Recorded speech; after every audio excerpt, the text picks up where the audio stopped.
Karışma taşma. Bilirsen yaxşı da. Yaxşı taşma.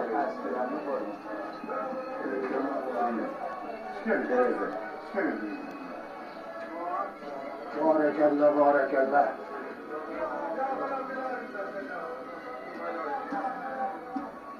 Senin torun olacak senin.